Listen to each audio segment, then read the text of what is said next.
आज हम शुरू करने जा रहे हैं unit number 4 chemical kinetics. Chemical kinetics के अंतर्गत हम पढ़ने वाले हैं किसी भी रिएक्शंस के रेट को और उसके रेट को इफेक्ट करने वाले फैक्टर्स को। ठीक है, तो केमिकल काइनेटिक्स एक्चुअल में केमिस्ट्री की एक ब्रांच है जिसमें हम rate of the reaction, factor affecting the rate and mechanisms को डिस्कस करते हैं। तो अगर मैं ये लिखूं कि एक डेफिनेशन लिखूं तो ये लिख सकता हूं मैं, a branch of chemistry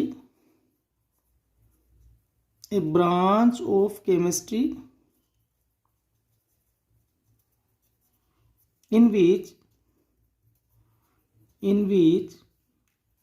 we study rate of a chemical reaction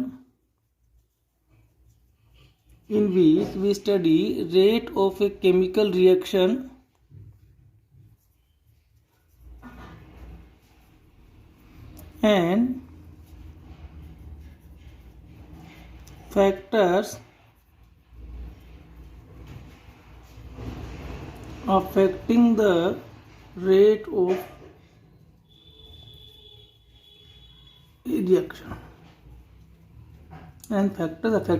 of a reaction is called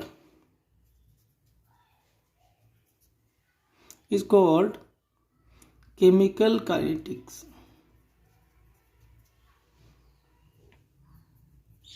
ठीक है, तो ये हो गया इसका डेफिनेशन। केमिकल काइनेटिक्स का मतलब समझ में आ गया। केमिकल काइनेटिक्स केमिस्ट्री की वो ब्रांच है जिसमें हम किसी भी रिएक्शंस के रेट को, उस रिएक्शंस के मैकेनिज्म को भी कह सकते हैं और साथ में उन फैक्टर्स को पढ़ने वाले हैं जो केमिकल रिएक्शंस के रेट को प्रभावित करते हैं। ऐसी ब्रांच को हमने क्या नाम दे दिया? Chemical kinetics. ठीक है, अब हम देखते हैं टाइप्स ऑफ रिएक्शन। इसका भी एक रीजन है, मैं आपको बताऊंगा अभी। टाइप्स ऑफ रिएक्शंस को अपने यहाँ क्यों पढ़ना चाह रहे हैं, देखिए हम लोग इस लेसन में क्या पढ़ने वाले हैं, केमिकल रिएक्शंस के रेट को और उसके फैक्टर्स को हम पढ़ने वाले हैं। अब देखिए किस टाइप के रिएक्शंस का रेट इजीली मेजर्ड होगा, ये अपने को समझना है। तो टाइप्स ऑफ रिएक्शन होती है 3 टाइप्स। एक होता है instantaneous,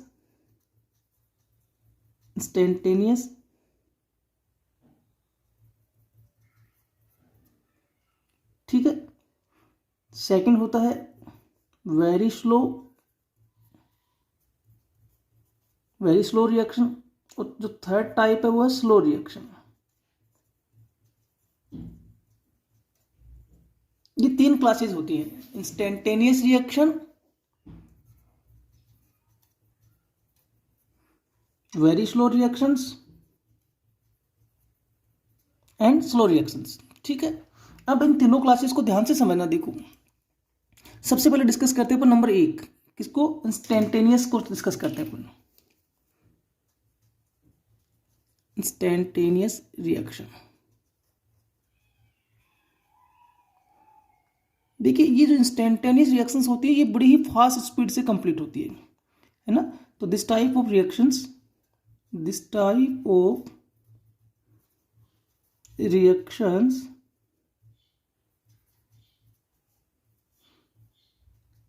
takes place with a very high speed।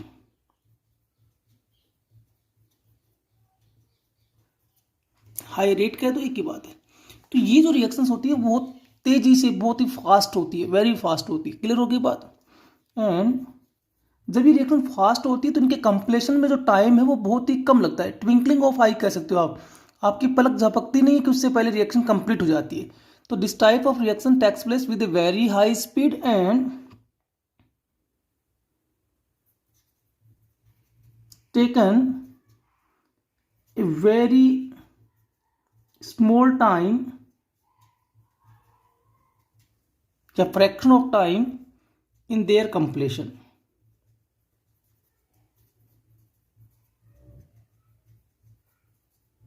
समझ में आ गई बात? तो जो इंस्टेंटेनियस रिएक्शंस होती है वो बहुत ही फास्ट रेट से होती है, इसलिए उनको कंप्लीट होने में जो टाइम लगता है वो मेजरेबल नहीं होता। अपन ये कह सकते हैं बहुत ही कम टाइम लगता है ना, ट्विंकलिंग ऑफ आईज। इसीलिए मैं कह रहा हूं कि पलक झपकी नहीं कि रिएक्शन कंप्लीट हो गई। क्लियर होगी बात। और जब रिएक्शन इतनी फास्ट हो रही है तो उसके लिए जो चेंज इन टाइम है वो कैलकुलेट करना पॉसिबल नहीं, इसलिए यहाँ रेट निकालना पॉसिबल नहीं हो रहा, और यूं कह दो सिंपल मेथड से पॉसिबल नहीं हो रहा। तो यहाँ पर क्या कह सकते हैं, सो rate of these reaction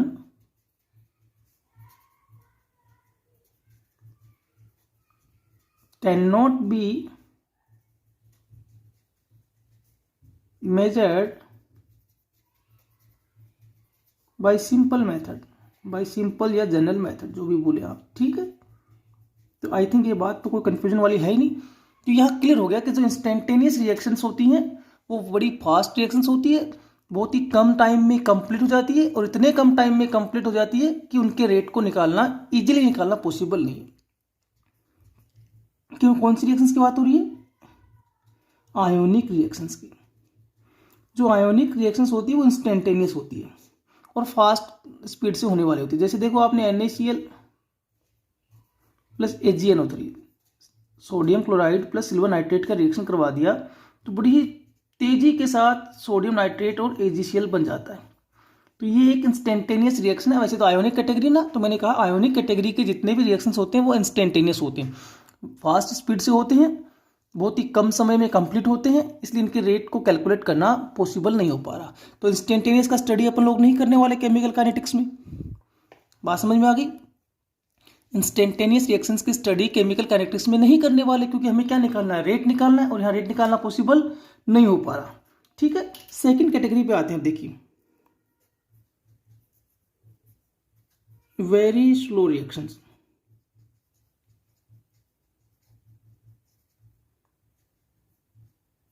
ये तो नाम से ही क्लियर हो गया। वेरी स्लो रिएक्शंस का मतलब रिएक्शंस जो बहुत ही कम रेट के साथ, बहुत ही कम स्पीड के साथ कंप्लीट हो रही हो, वही ना। तो reactions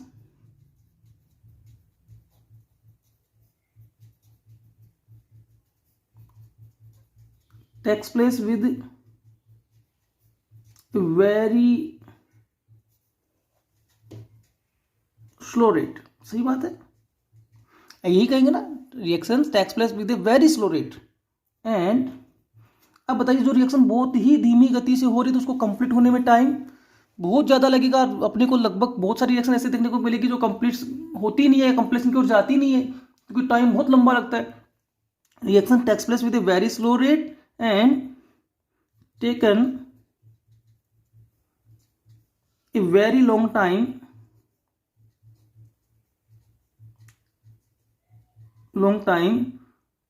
like some days, months in their completion। Clear हो गई बात, इन देयर कंप्लीशन। तो ऐसी रिएक्शंस जो बहुत ही स्लो स्पीड से होती है और उनको कंप्लीट होने में एक बहुत लंबा समय लगता है, उनको हमने इस कैटेगरी में शामिल कर लिया। ठीक है, जैसे अगर अपन बात करें एग्जाम्पल की इस कैटेगरी में, तो rusting on iron. Rusting on iron जो है वो केमिकल रिएक्शन है, पर आप सब जानते हो कि आयरन पे रस्ट 1 मिनट में, 5 मिनट में, 10 मिनट में तो लगने वाला है नहीं, एक लंबे समय के बाद लगता है।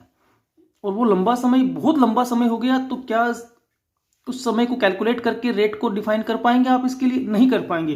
तो वेरी स्लो रिएक्शंस के लिए भी यही बात है कि rate can not be measurable bye simple method, क्योंकि सिंपल मेथड्स में क्या होता है, रेट कैलकुलेट करने के लिए 2 टर्म यूज करते हैं, एक चेंज इन कंसंट्रेशन, दूसरा change in time.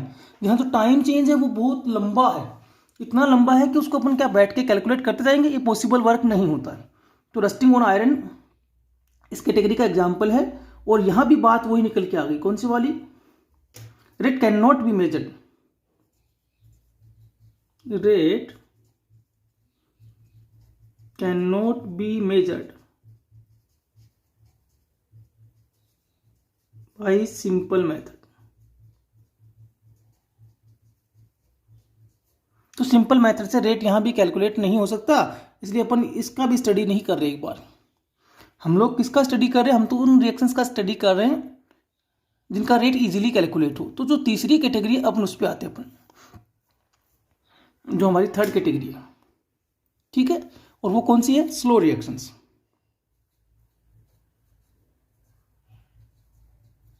Slow reactions,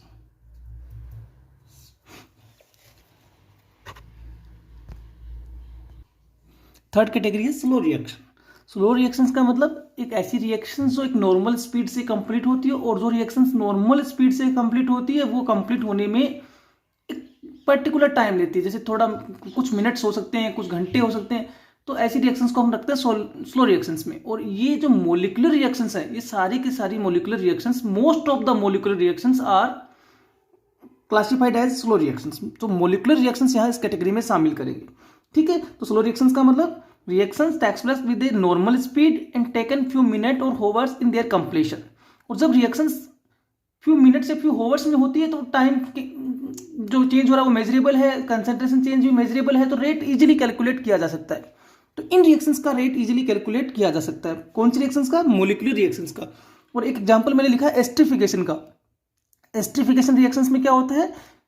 carboxylic acid reacts with alcohol and form ester. तो ये जो एसिटिक एसिड है, ये एथेनॉल से रिएक्शन करके जो एस्टर बनाता है, ये एक मोलिकुलर रिएक्शंस है और इट इज स्लो रिएक्शंस। और स्लो रिएक्शंस का रेट इजीली कैलकुलेट किया जा सकता है क्योंकि वो नॉर्मल स्पीड से होती है, कंप्लीशन में एक पर्टिकुलर मेजरेबल टाइम लेती है, कितना लंबा टाइम भी नहीं लेती या बहुत कम टाइम भी नहीं लेती। ये एक ऐसा टाइम फ्रेम में होने वाली रिएक्शन है जिसको आप इजीली कैलकुलेट कर सकते हो। तो हम लोग आगे जो लेसन्स पढ़ेंगे तो उनमें जिन भी रिएक्शंस का रेट पढ़ना चाह रहे हैं वो किस कैटेगरी की होंगी? स्लो रिएक्शंस की कैटेगरी की होंगे। क्लियर होगी बात? नेक्स्ट टॉपिक भी है rate of a chemical reaction. देखो, रेट ऑफ रिएक्शंस को पढ़ना चाहते हैं तो इससे पहले मैं एक जानकारी आपको देता हूँ, छोटी सी जानकारी जो आपने 10th लेवल में पढ़ा है मैथ्स में। स्पीड, स्पीड कैसे कैलकुलेट करते हो? Speed is equal to distance upon time. यही पढ़ा है। जो स्पीड होता है वो क्या होता है? डिस्टेंस अपॉन टाइम होता है। इसका मतलब स्पीड को अगर डिफाइन करें तो कैसे करेंगे? Change in distance in per unit time. सही बात है, ये तो नॉर्मल बात है। Change in distance in per unit time is called speed. अब देखिए, ये तो 10th मैथ्स की बात हो गई। केमिकल रिएक्शंस में क्या होगा? जैसे केमिकल रिएक्शन से A plus B equal to C, ये रिएक्टेंट साइड है और ये प्रोडक्ट साइड है, प्रोडक्ट, ठीक है। अब मुझे बताइए, यहाँ कोई डिस्टेंस तो है नहीं, तो केमिकल रिएक्शंस में क्या होता है? रिएक्टेंट और प्रोडक्ट होते हैं और उनमें क्या बदलता है? किस में चेंज आता है? कंसंट्रेशन में चेंज आता है। तो यहाँ चेंज किस में देखने को मिलेगा? कंसंट्रेशन में। तो डिस्टेंस की जगह क्या लिख देता हूँ? Concentration, concentration. और अपॉन में क्या है? वही चेंज जो कंसंट्रेशन में होगा वो एक यूनिट टाइम में कैलकुलेट कर लीजिए। तो ये किसके इक्वल हो जाएगा? रेट। रेट या वेलोसिटी या स्पीड जो भी बोले, ठीक है, आर से इसको डिनोट कर देते हैं। तो रेट स्पीड की तरह से तो कैलकुलेट किया। स्पीड कैसे कैलकुलेट करते हो? कि कितने समय में कितनी डिस्टेंस तय की गई है। रेट कैसे तय करोगे? वैसे करोगे कि कितने समय में कितने कंसंट्रेशन में चेंज आ रहा है, ठीक है। तो वो सेम मेथड्स है कि जैसे आप स्पीड कैलकुलेट करते हो कि change in distance in per unit time, वैसे केमिकल रिएक्शंस में change in concentration in per unit time. तो अगर मैं ये कहूं तो एक इजी डेफिनेशन बनी ना, change in concentration in per unit time, change in concentration in per unit time. हम उसको किसी भी रिएक्शंस का क्या बोल सकते हैं? रेट बोल सकते हैं। तो रेट समझ में आ रहा है? तो इजीली इसको डिफाइन कर दे, इसी मेथड से कर देते हैं। चलिए क्या करते हैं? The change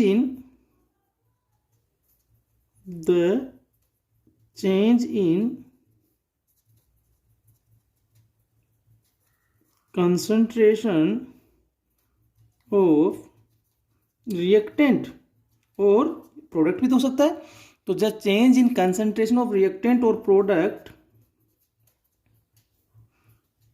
in unit time.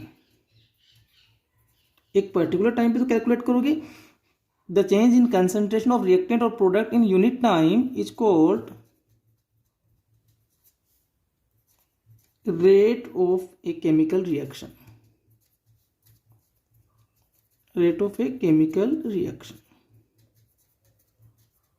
I think ये कोई डाउटफुल चीज़ है नहीं, इजी सी बात है कि रिएक्शंस में जो भी रिएक्टेंट पार्टिसिपेट करते हैं उनकी और जो प्रोडक्ट बनता है उनकी कंसंट्रेशन में चेंज होता है। आप इसको यहाँ देख सकते हो, देखिए कि एक रिएक्शन से आपने बात की ए से बी, सपोज कर लीजिए इनिशियली ये 100 है, इनिशियली ये 100 है, ये 0 होगा, प्रोडक्ट बनानी है। आफ्टर सम टाइम ये 90 हो गया, ये 10 हो गया, तो ये क्या हो रहा है, कंसंट्रेशन में चेंज हो रहा है। यहाँ भी कंसंट्रेशन में क्या हो रहा है, चेंज हो रहा है। तो change in concentration both side होगा, रिएक्टेंट साइड भी होगा तो प्रोडक्ट की साइड भी होगा। तो चेंज इन कंसंट्रेशन, और वो चेंज इन कंसंट्रेशन कितने टाइम में हो रहा है उसके बिहाफ पर अपन क्या निकाल सकते हैं, रेट निकाल सकते हैं। The change in concentration of reactant और product in unit time is called rate of a chemical reaction. कोई कंफ्यूजन शायद किसी बच्चे को नहीं होना चाहिए, ठीक है। तो अगर मैं इसको ऐसे लिख दूं तो कोई दिक्कत नहीं है ना। देखिए एक नॉर्मल मेथड से अपन बात करते हैं, चलिए कि एक रिएक्शन कंप्लीट हो रही है, सपोज कर लेते हैं अपन रिएक्टेंट को आर से सिंबलाइज करते हैं और ये बन गया प्रोडक्ट, ये केमिकल रिएक्शन है, ठीक है। अब इस केमिकल रिएक्शंस में दो पार्ट है, रिएक्टेंट पार्ट और प्रोडक्ट पार्ट है। तो कंसंट्रेशन रिएक्टेंट का भी चेंज हो रहा है, प्रोडक्ट का भी चेंज हो रहा है, तो रेट इन दोनों के बिहाफ पे कैलकुलेट हो सकता है ना, इस टर्म्स के बिहाफ पर भी और इस टर्म्स के बिहाफ पर भी। तो दोनों टर्म्स के बिहाफ पे कैसे होगा, देखिए रेट, जिसको आप आर से सिंबलाइज करते हो, इक्वल टू, अच्छा बताइए रिएक्टेंट की कंसंट्रेशन क्या हो रही है, 100 से 90 हो रही है, तो डिक्रीज हो रही है कि इंक्रीज हो रही है। तो ये जो चेंज हो रहा है डिक्रीज का हो रहा है, कम हो रहा है ना। तो डिक्रीज इन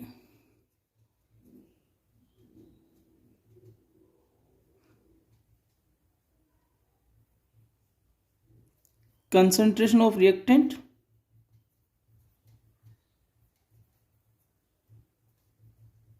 करेक्ट। तो जो चेंज इन कंसंट्रेशन है वो रिएक्टेंट साइड में कैसा दिखाई दे रहा है, डिक्रीजमेंट के तौर पे, upon time taken in decrease.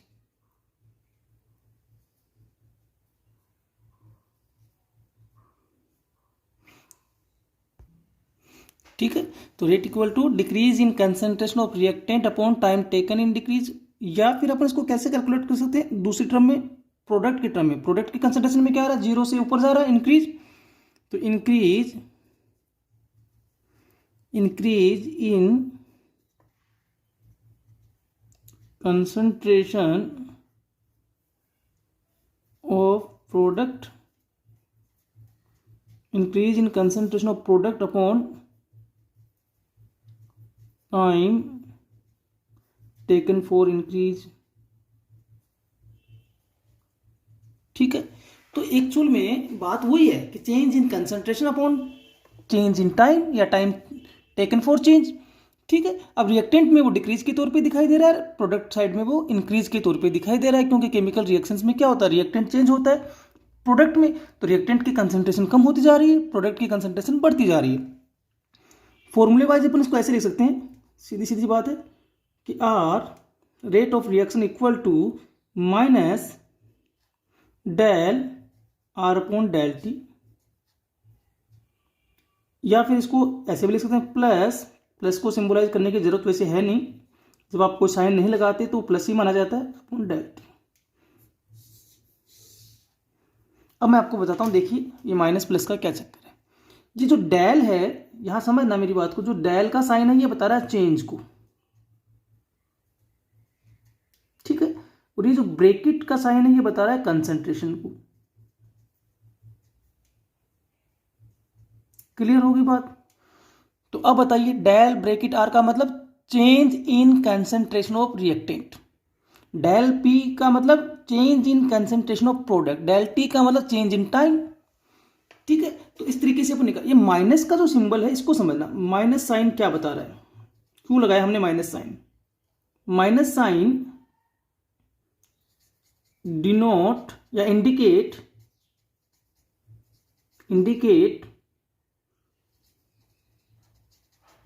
Decreasement in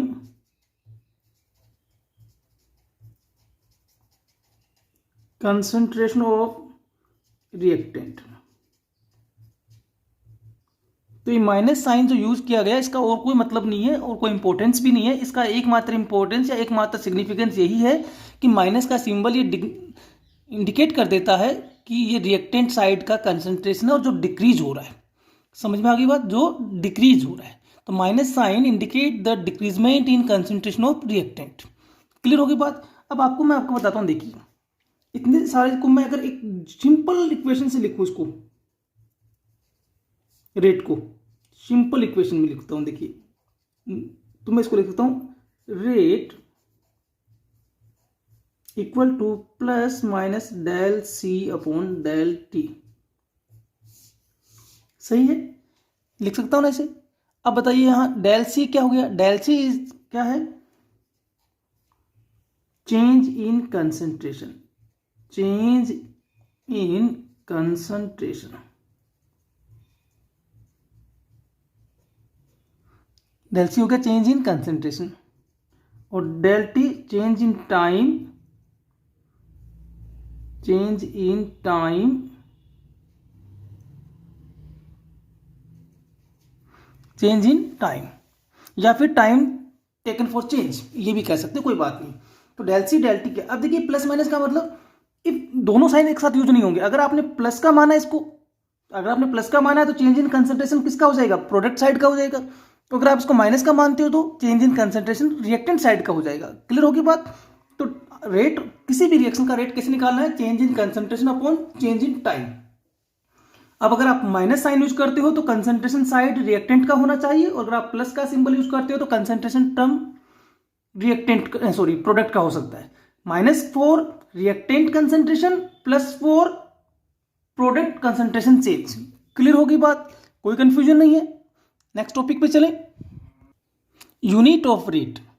unit of rate, तो देखो अभी आपने क्या कहा, रेट क्या है, रेट में ऊपर जो टर्म है वो क्या है, डेल सी, नीचे जो टर्म है वो क्या है, डेल टी। प्लस माइनस का तो कोई यूनिट होता ही नहीं है। अब डेल सी, सी किसको डिनोट करता है, कंसंट्रेशन को, तो this is term is concentration. सही है ना, कंसंट्रेशन। और अपॉन में क्या है, टाइम। यही तो है। इस लिहाज से अगर मैं इसको सही करूं तो ये लिख सकता हूं ना मैं, concentration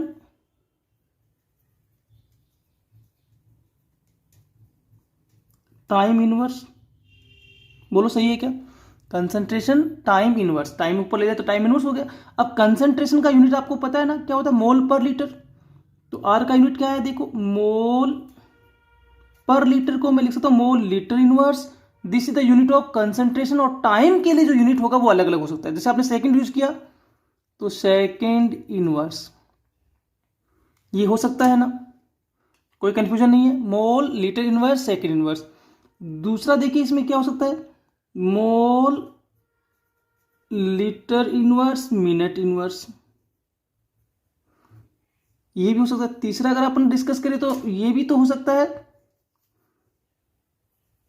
mole litre inverse year inverse. कहने का मतलब टाइम की यूनिट तो चेंज हो सकती है, सेकंड हो सकती है, मिनट हो सकती है, होवर हो सकती है, ईयर हो सकती है। इसीलिए मैंने मेन इसको माना कंसंट्रेशन टाइम इनवर्स।